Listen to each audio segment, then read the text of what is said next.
All right. Good afternoon, everyone. My name is Sam Von Indy. I'm a lawyer and academic and proud 2020 Bronfman convener. I live in Kansas City. IPF Atid is the Young Professionals Network of the Israel Policy Forum, an organization dedicated to securing a Jewish and democratic state of Israel. We're excited to welcome you to the next installment of our Voices from the Grassroots series, an initiative aimed at highlighting the grassroots work being done to support democracy in Israel at this critical moment. Today, we're joined by Israel Piekarsh, a local activist and the CEO of the Anahnu organization, a movement seeking to prevent growing social rifts in Israel by resolving disputes between left and right-wing Israelis, religious and secular Israelis, Jews and Arabs.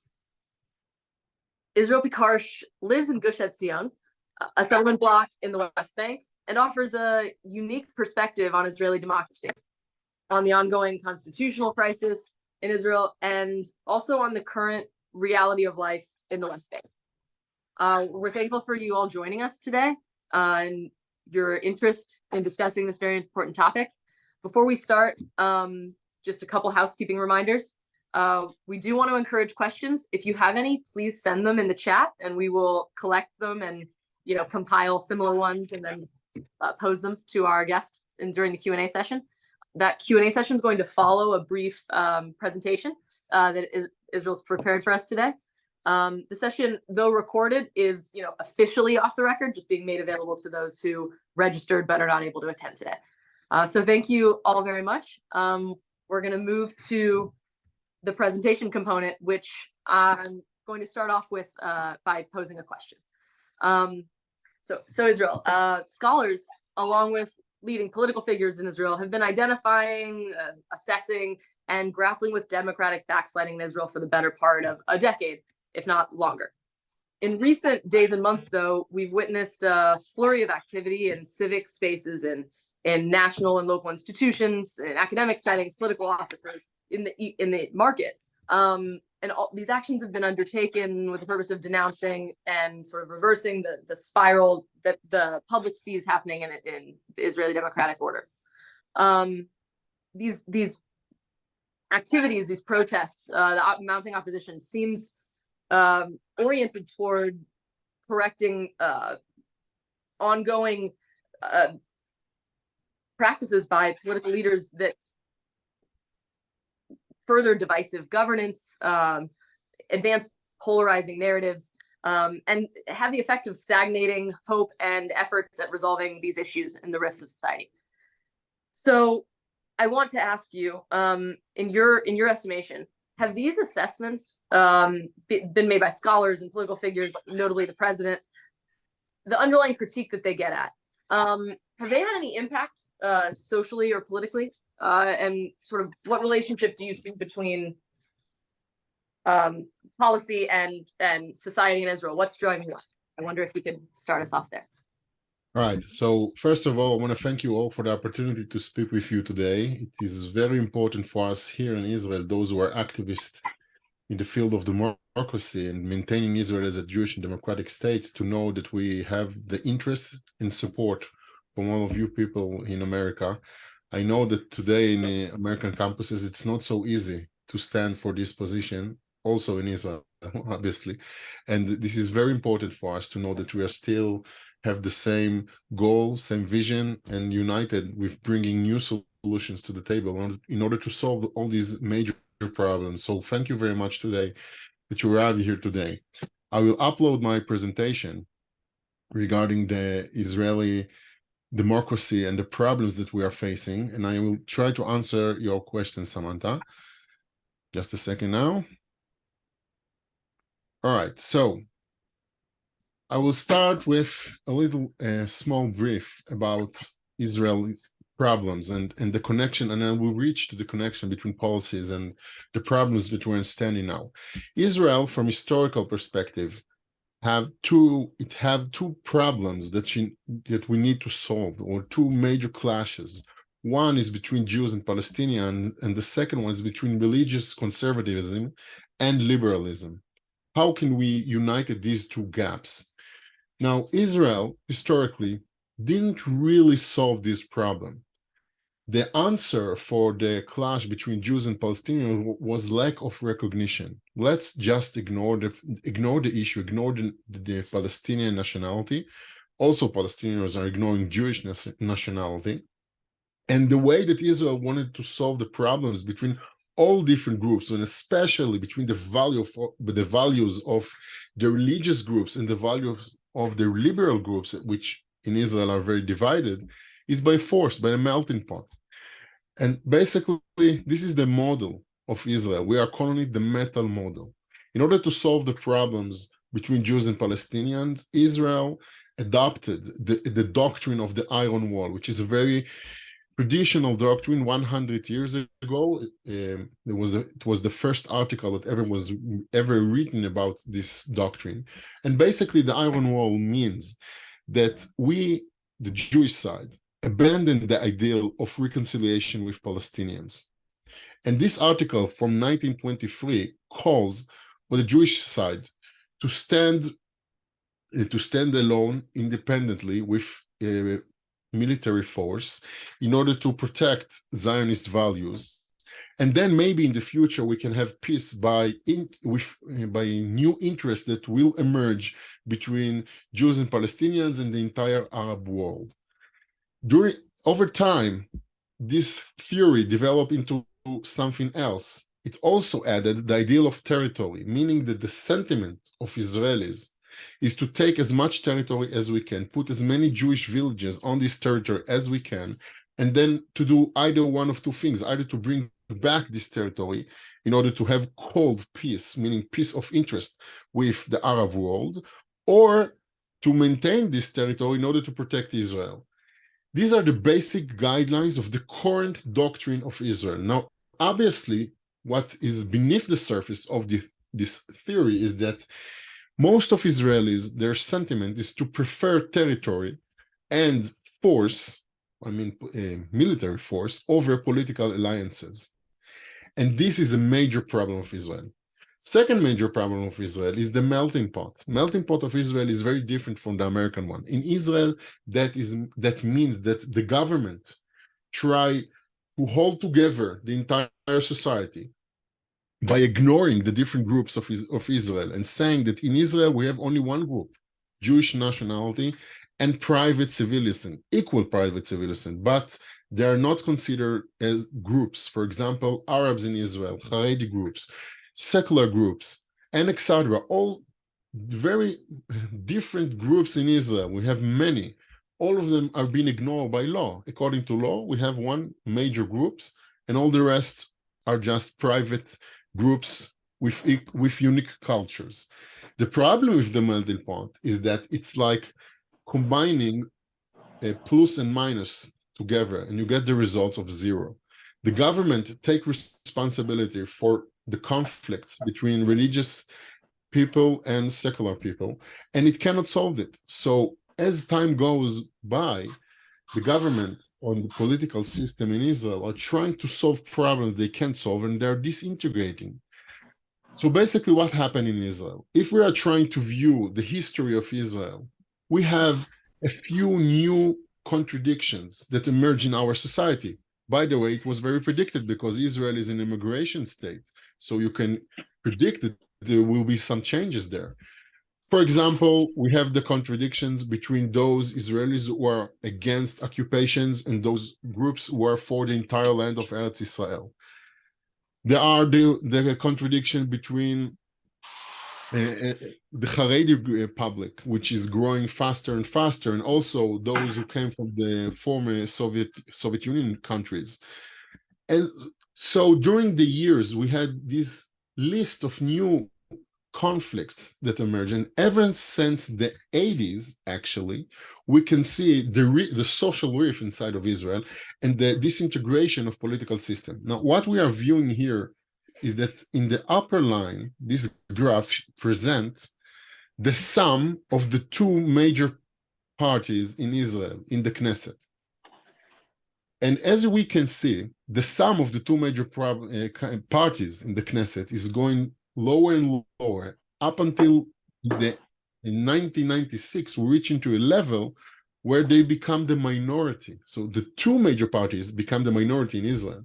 That means that Israel moved from one big party up until the 70s into two big parties, and then for many parties, small ones or more immediate ones, but no big parties at all. So the outcome is that we have a society with inner clashes. Every party can take down the government, the coalition.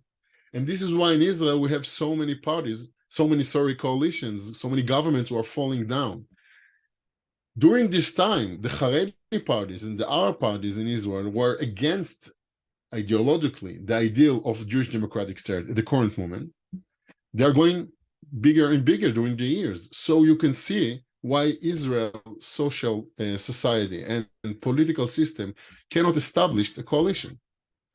Now, if you're asking me, during the years, this is the major problems. Now, we can see the picture from a few months ago. The protest has successfully stopped the judicial reform. Luckily, it was 1 minute before Israel might have been a non-democratic state, and we succeed on stopping that. Now, I think that if we are viewing this event, we can view it on two terms. Number one is the upper, what we're seeing above the surface, which is the current government is, again, it wants to create some changes, and the protests luckily stopped them. But there is there's a deeper view. Below the surface, Israel had never had the right institutions, strong ones, which are suitable for the Israeli society. We are a heterogenic society with many contradictions, and Israel never brought the idealistic democracy into the table. We never adopt the right political agenda for our society and for the region. But there are some optimistic data from recent events. If we are viewing what's happening right where we were on the edge of Israel becoming a non-democratic state, we saw an amazing movement from the right to the center. 11% of right-wing voters felt fear from the new Israeli government right after it was established, before they declared the judicial reform. 29% of Prime Minister Netanyahu's voters today are preferring General Gantz as Prime Minister. This is the first time I remember ever for Netanyahu to have such horrible data. Also, I want to add that in Gush Etzion, where I live, in the last 2 months, we have systematic protest against the government. So all these things are new. And I think that what we can conclude here is that although Israel has many problems that need to be solved, and we need to build a whole new model for Israeli democracy, Israel is not a simple society of left and right. Most of Israelis want to change, even from right wing, and we can do that if we will bring some new suitable solutions to the table. And I think we are about to be there if we will continue in this path. So I'm optimistic for the future.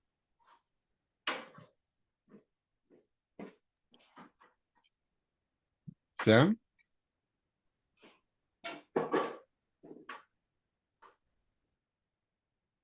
Yes, hi.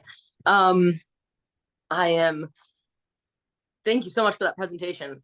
That is always helpful, and I think that gives a really good overview of sort of the current social rifts and the original causes and persisting ones. So thank you.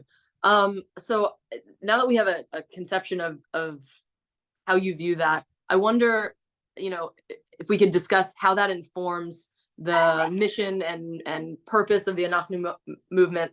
I really would love to hear you describe the organization's, origination and activities and where you see it going from here. Yes, well, once we understand that Israel below the surface is dealing with a constitutional structure which doesn't fit the situation, where we have these whole new clashes that emerge ever since the 80s, in Israel, and we never solve them until we reach into a level that every tiny party can throw down the government. And beyond that, we also understand that Israeli society is complicated. And even those audiences which we used to fight traditionally that won't be part of the solutions are now standing and say, we want to be part of a solution of united Israel, democratic and united Israel. So by understanding that, we in our movement, we present a new ideal. Can you see the slides going on? Right, so a little bit about my personal path. This is a picture from the disengagement plan in Gaza in 2005. Back then, I was a soldier, and an Israeli government decided to withdraw from the Gaza Strip. So for me, as someone who grew up in the Zionist religious community in Israel, as a soldier, I was split between those two groups. And for me, it was a very shocking experience. I learned back then that Israelis must create some new ideals in order to unite between different groups in Israel, and also that both sides, right and left, are always trying to pick only those facts that works for their theories, and ignoring the things which are not so comfortable for them. So I went into a personal path. I decided to learn about our society and how can we bridge the gaps. And actually what I was learning is that Israeli gaps are enormous, much more than I thought. And we need to think about something else. So in the end of 2015, me and my partner, Rabbi Aviad Shmila, started to go into a joint journey on Israel. How can we solve problems? So I brought you here some picture from this journey. This is a picture from Ramallah, where I was at Muhammad El Madani office.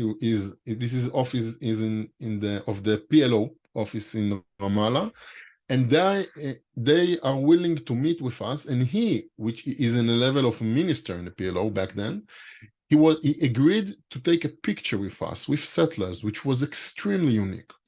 Another picture from recently is our picture with Ami Alon, the former head of the Shin Bet, who agreed to meet with us and to discuss our ideals together. And actually, during those years, we met with hundreds of Israelis, Palestinians, and we started, to draw all these different angles of different groups in Israel. How can we think about our solution? And we ask everyone, what is their most valuable ideal that they cherish, and they wanted to be part of the solution. And after we have this long list of ideals, we started to think, how can we combine them together? So I will jump into the current situation.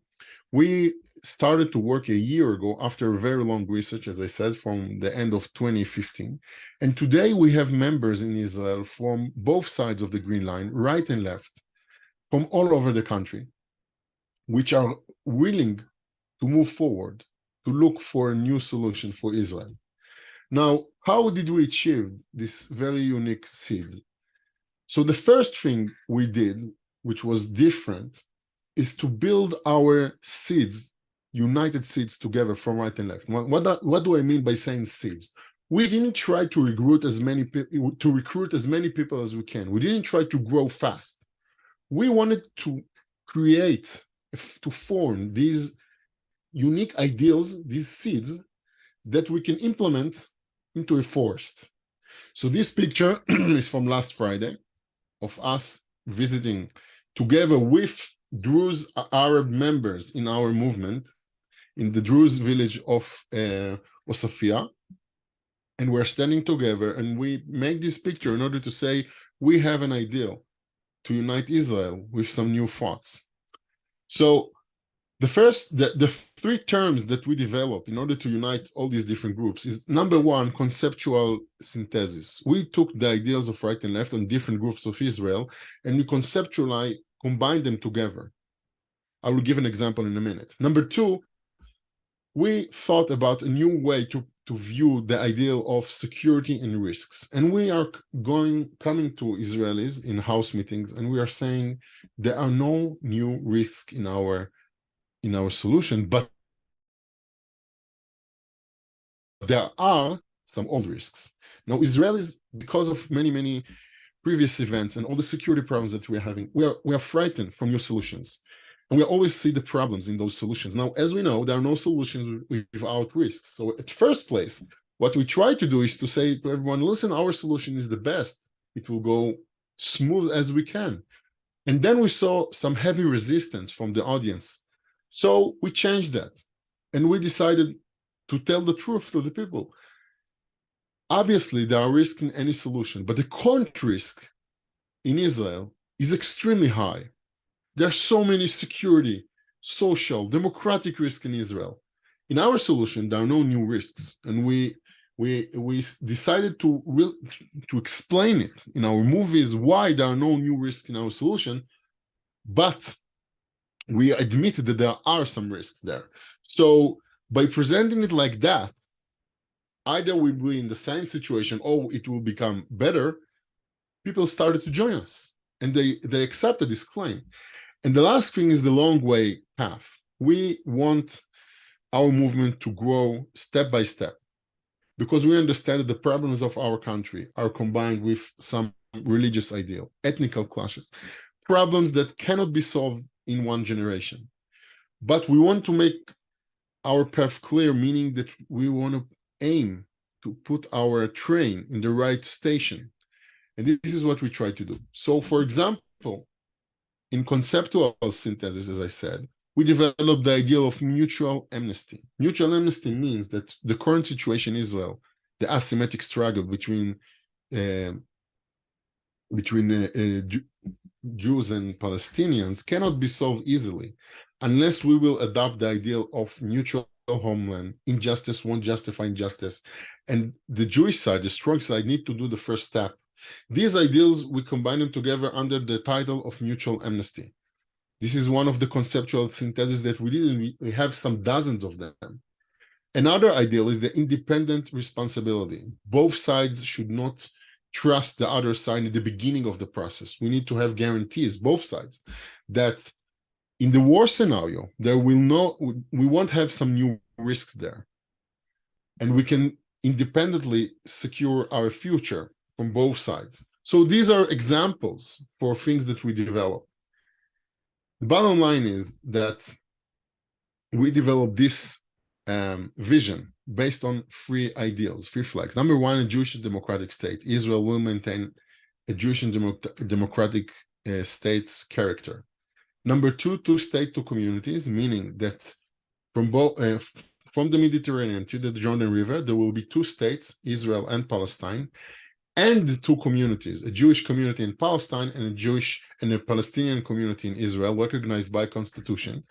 And therefore, we enable us to have some new solutions regarding the right of return, security, and settlements.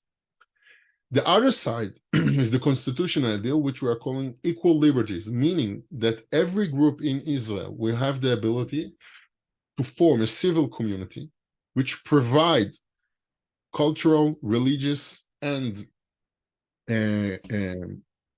cultural services to its members all over the country, meaning that we are not dividing the country into territories, but we are forming these civil communities which will provide services. By doing that, this level of government, the civil communities, will take responsibility for all the conflicts that the united government can take. And the united government, the general government, will take responsibility for all that is agreed upon our citizens. So these are the basic guidelines of our ideal. As I said, by combining these different ideals, we successfully took all these contradictions in Israeli society and created them as united ones. And so this was our technique of how to deal with the current problems. I will sum that for many years we claim in our movement, number one, Israel is disintegrating and the social rift is enormous. And if we won't change our constitutional structure and our ability to create reconciliation with the Palestinians based on some new ideals, then we won't hold it. And our second claim was that Israel is not such a simple society. It is not settlers against the left, Arabs against Jews. We shouldn't view it like that. Every group has inside of it some people who want to create change, to create liberalism. And we need to create a vision that will unite all those moderate and liberal forces all over the society, all over civil society in Israel. And this is what we are doing. Now, we only created seeds. We're a small movement, but these seeds are very powerful. These new ideas are strong, and they're bringing us into a new potential of united the country. So I hope we succeed by doing that. Thank you. Wow. Again, I love the presentation slides. It's very helpful for me, so thank you. But also, what an impressive and movement and like worthwhile set of objectives. I wonder if the point that you ended with, about growing the support and changing affiliations, diversifying which groups affiliate where. I wonder if you could comment on recent voting trends among settlers in the West Bank, specifically in Gush Etzion, other settlement blocks. Are there, left-leaning or center sort of strong voters in these blocks? And are the trends changing? The seeds you're planting, are you seeing the fruit of those efforts? Well, as I presented, I think that viewing all of the three blocks together is not accurate, because Gush Etzion is more liberal, and from, for example, Ariel, okay, or Ma'ale Adumim is different. So I want to take all of these blocks together, but I can say this: I think that according to the data which I presented, in the last 3 months, there are many people for the first time moving from right to the center, but there are different reasons why they want to do that. Some are against the government attention to change courts, to change the way courts are working. But the majority of those who swap positions want Israel to be united. This is very important for them. When I grew up in our educational system, the religious educational system, we had 3 values: tradition, the Torah, the ideal of united people, Jewish united people, and the entire land of Israel. Now, what this group felt is that the united nation, the united Jewish nation, was falling down now. So they decided to move against the government. This is why they're protesting. This is why they're protesting against the government. I think that this is present us that there is a possibility to change the situation. But it also said that we still don't have the stable ideals of how to do that. We don't have institutions, a joint ideology. For example, I will give one tiny example for that. If I'm a protest from the right wing, from Gush Etzion, and I want Israel to be united, the Jewish people to be united, and I will go to the left side in Israel, and I will ask them, what are you willing to do in order for the Jewish people to be united? So we'll get different answers. Some of those answers will be, well, that's not our highest values. Equal rights is the most is the most important values that we cherish. So for those protests in Gush Etzion, that sounds like a bad news, because they're saying we are willing to fight against people, against our neighbors, and you are answering that you won't be part of this united people that we are trying to arrange here. So when I view these gaps, I'm saying for both right and left, we can do this. This is a very good start that we are having now. There are some changes in the Israeli political system, but we still need a new theory. We need to bring a new vision. This is not stable. Right now, the government is trying to change the current lines. They saw that they have an enormous collapse in the polls. So they punched the slow motion mode.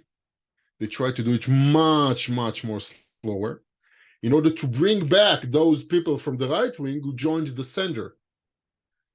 And if the only thing that Israel society will offer them is, or the left-wing society will offer them, is let's just join us, let's do this together, that won't work. What they want to hear is that the values that they believe in, for example, the entire land of Israel, or United Jewish Nation, or the legacy of the Jewish people, are part of the solution. Now, this is what we did. We built the ideal of human rights against the occupation, combining with those values of those 20% in the right wing who were willing to create changes. And the way we did it was to say that there will be a Jewish community in Palestine. So it created a whole new level of vocabulary that you can use in order to create this change. So as I said, right now, the current trend is optimistic one. I'm not so sure that it will be stable in the future.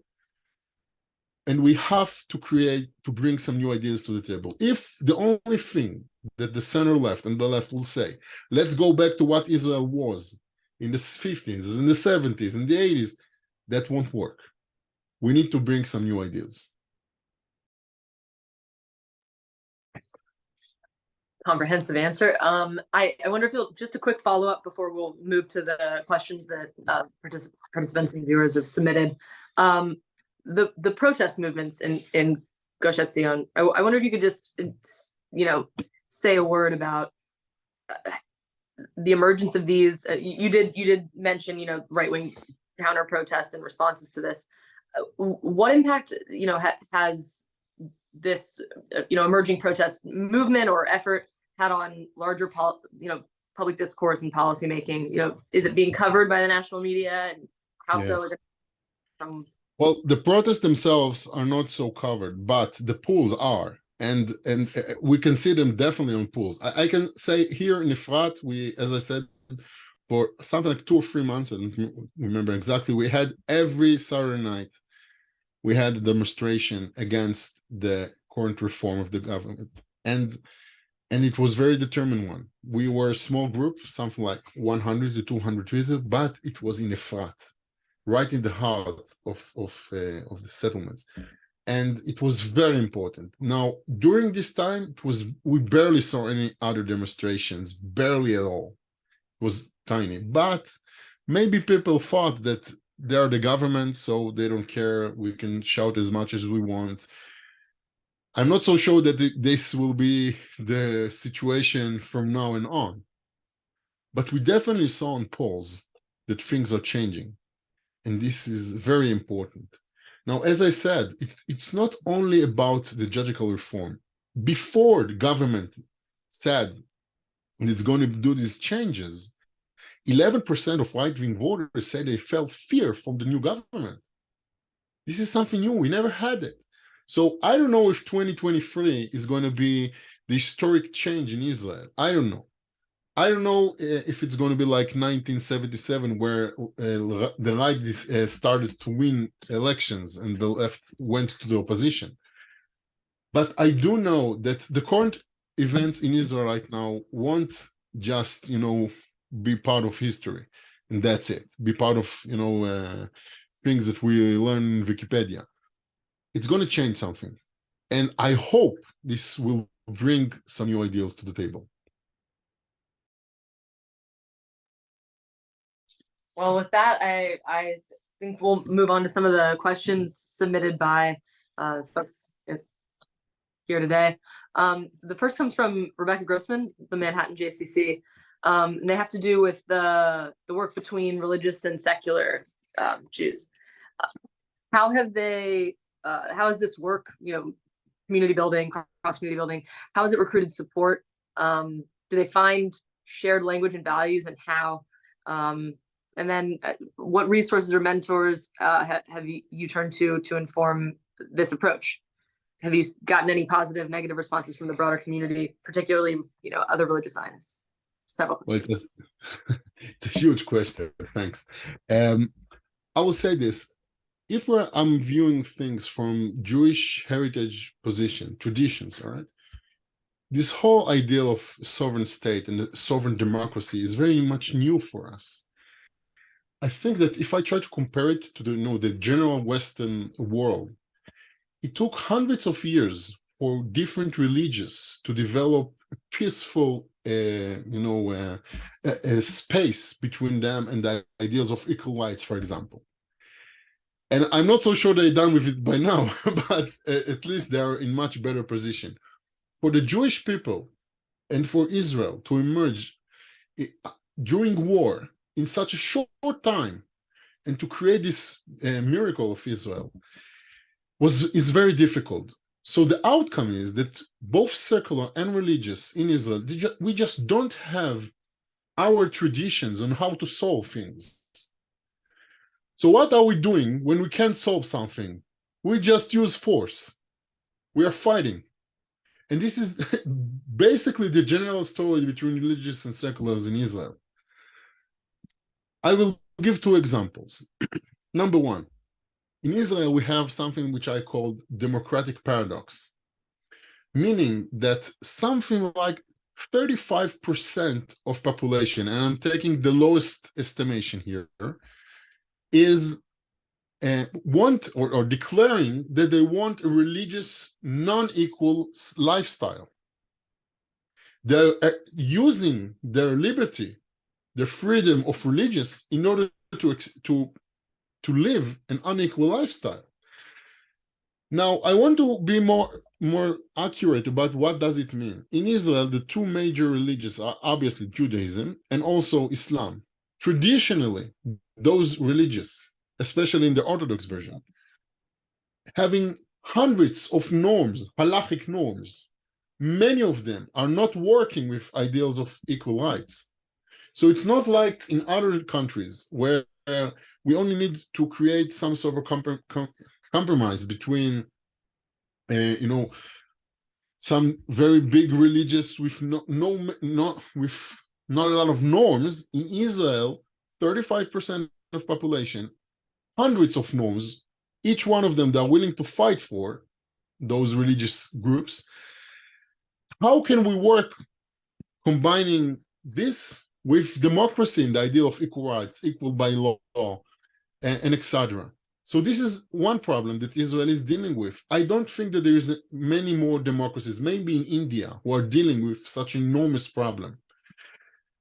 Number two, from religious perspective, I'm telling you, as someone who grew up in the religious community, I was shocked in the last election because suddenly, immediately, those who have power for the education of my kids are coming from such an extreme fields, which I never thought I would be in. And those moderate right people, they just gone from the Knesset. Right-wing moderate parties just gone. They're not there. And as I said, according to Israeli structure, politicians have the authority to decide what my kids will learn, what kind of religious, cultural services they will have.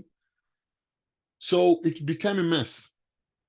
And for example, in our movement, we decided that we need to create a religious group inside of our movement. We are not a religious movement, but as part of our social vision, we are developing different groups in Israel for Druze community, for religious community. So we decided to build a religious group, Orthodox religious group, that will think about some new theological and religious ideals supporting liberal democracy. We don't have these things.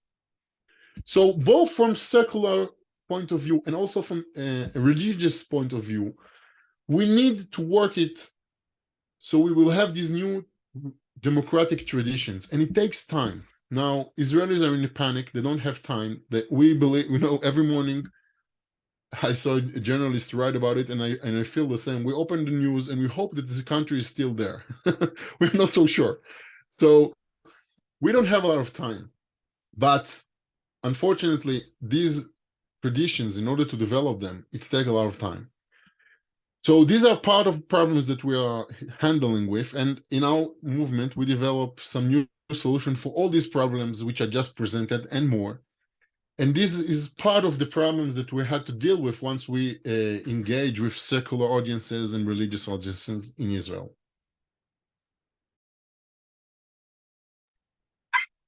So I'm gonna offer two additional questions that have been submitted by folks in the chat. Different questions, but I'm going to combine them. One is a sort of a follow-up on something you were just mentioning. You mentioned that Israel needs to take the first step as the stronger party. Given Israel's warranted sort of historical distrust of the Palestinian Authority, the failed peace negotiations, how precisely would you make the argument to Israelis to take this first step? You know, when you're speaking with these communities, sort of what arguments are you offering? And then, you know, a separate question, but maybe capable of answering together, regarding the two communities that you're foreseeing existing, a Jewish community within the Palestinian state as well. Sounds like an ideal vision and something I can get behind. But how, at this point in time and in the future, how realistic, you know, do you see this? What obstacles exist? I think there's some level of surprise at this goal being sort of centered in the movement, given that the Palestinian authorities has not always been so friendly, so willing, the history of anti-Semitism in their leadership.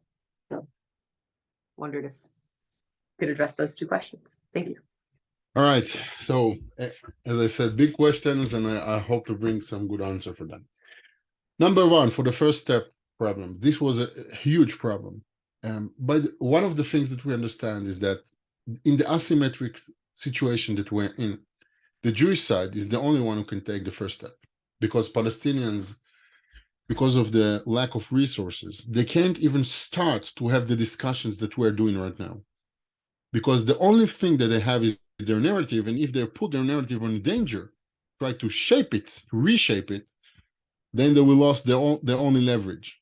So the Jewish side are the only one who can do that. Now, as I don't know what's the question, but it is a very good one, because the Jewish side feels that he's the weak one. He's isolated in the area, and if we will do mistakes, then we will become the weaker side. So it's a huge problem. Our answer is that we're not so strong as we think.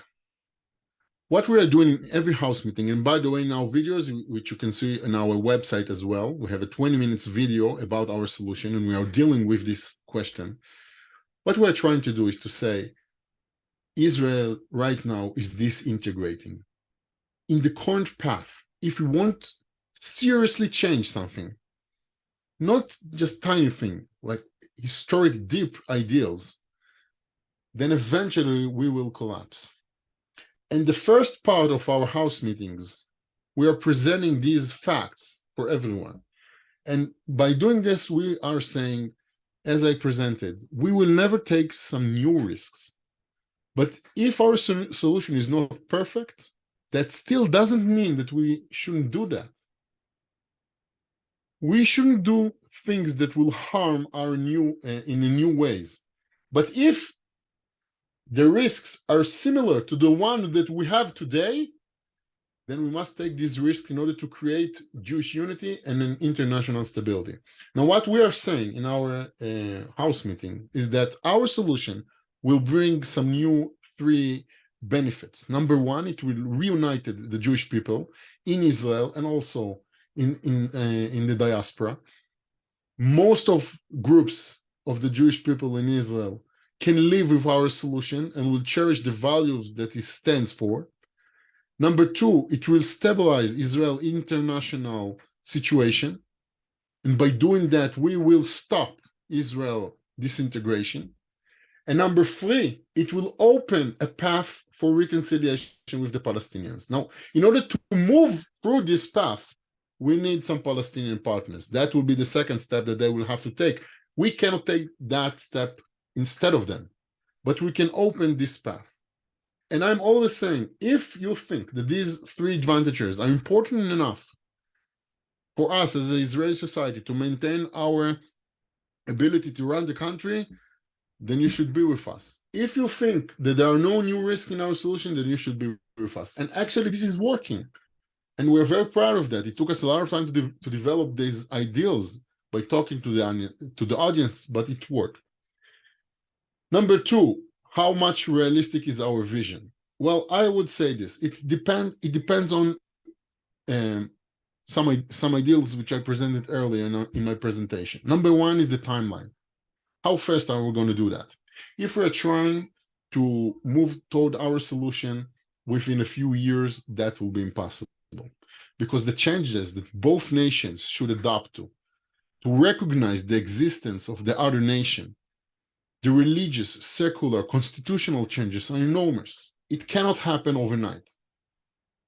So if we adopt a timeline, a long timeline, saying that we want to create a very strong group, a very diverse, strong group within Israel that will support this ideal and move forward until we persuade 5%, 10%, 20%, and eventually the majority of the entire society in Israel to support our solution, then it is possible. And number two is to combine the ideals of right and left. There are many people in the right wing and also in settlements who understand that Israel is in a problem, and they want to see the Jewish people united together.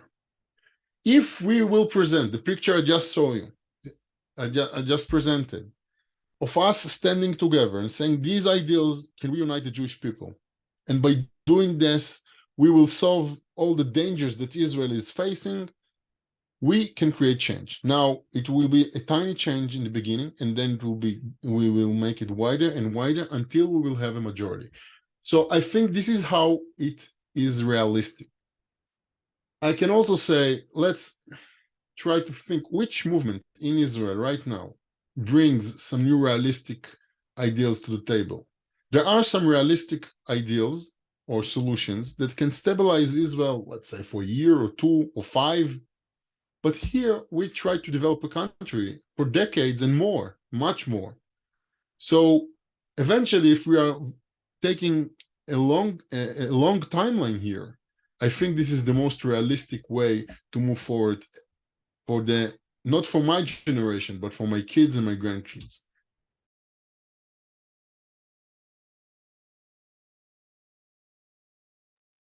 Well, okay, I think we can all just say a little blessing to ourselves that comes to be. I think that's wonderful. A separate question from one of our participants who first starts with, I really appreciate your vision and the work you're doing. How do you plan to counter extremists on both sides and the trends that are facilitating growth in their populations? Seems that this growth has been leading to renewed, upticks in violence, and that, as we know, with the historical trends toward the right in Israeli society after the Intifada and so forth, those only perpetuate further polarization. So, how can these groups be countered? Well, let's try to think about the abilities of those groups. There will always be some extremists on both sides. This is a fact. I think that, for example, during the 90s, they just tried to ignore that and didn't work. The big question is, does those extremists can create support? Can they bring more people who are less extremist to support them or not? Now, there are basically two fundamental ideals which enables them to gather support. Number one, the other nation doesn't exist. Both sides, this is a very deep belief. The majority of population on both sides believe that the other nation is a fake. They only exist as private people or religious community. They are not a nation. They don't have national rights. We tackle this idea with our new thought about mutual homeland or shared homeland. We develop an ideal of shared homeland. I can say it in two sentences. Basically, the homeland of the Eretz Israel, the homeland of the Jewish people, is not a regular homeland. We always declared Eretz Israel to be like the promised land, or maybe should I say the land of destiny. We are going to Eretz Israel. We're never actually born there. So this is a fact that means that all people in this land who are living here once we arrived are equal to us. So therefore, the land of Eretz Israel is a mutual homeland, is also Palestine, Eretz Israel and Palestine together. Now, this is a very I described in a few sentences, but we actually wrote a lot about this.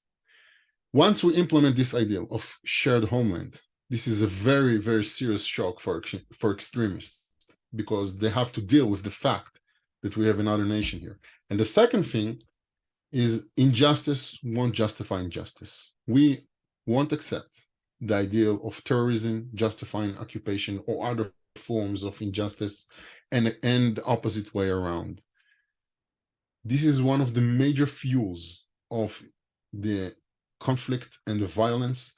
And we are saying that both sides should take responsibility for their own wrongdoing, regardless of the other side's answer or their ability to work with us together. So by presenting these two moral ideals, I think that extremists will find it very difficult to handle our movement. And eventually, we can have support that will be taken from those extremist groups. So far, we succeed in doing that, and I hope we can succeed in doing this more and more in the future. Thank you so much, Israel. I'm gonna pitch it to Max to wrap up our session, but I just wanted to thank you, thank the movement for its work. I want to tell everyone you should go look up Anahnu online. Just Google search it and find their website or their social media presence. You can sign up for their newsletter and find out about their happenings. It's always seemed to me that, you know, justice looks backward, but peace looks forward. And I think you're doing a really awesome job trying to realize those goals. So thank you so much. Max, over to you. Perfect. Thank you so much, Sam, and thank you, Israel, both for a fantastic discussion, for great moderation. We appreciate the work that both of you guys are doing, and your willingness to work with us today. If you enjoyed this conversation, there are still going to be more. There are a lot more voices within the pro-democracy movement that we want to highlight. Our next conversation in the Voices from the Grassroots series is going to be on May 15th with Mohammed Zawabi and Shams Frej. They are going to be talking about different perspectives from the Arab Israeli community as it relates to the pro-democracy movement and the protest movement. If you are interested in the work that we do, please feel free to reach out. I would love to connect with you, or you can visit us at israelpolicyforum.org to sign up to our emails, listen to our podcast, read the Koplau column, get access to all of our exclusive resources. We'll all be in touch. I'll send a recording of this Zoom afterwards to all registrants to make sure that they can get access to it, because we want to make sure that this important message is held onto and really digested by our community. And with that, thank you guys again. Thank you all. Have a great day, and we'll see you next time. Thank you very much, Sam and Max, and everyone. Thank you for being here and listening to us. Thanks so much.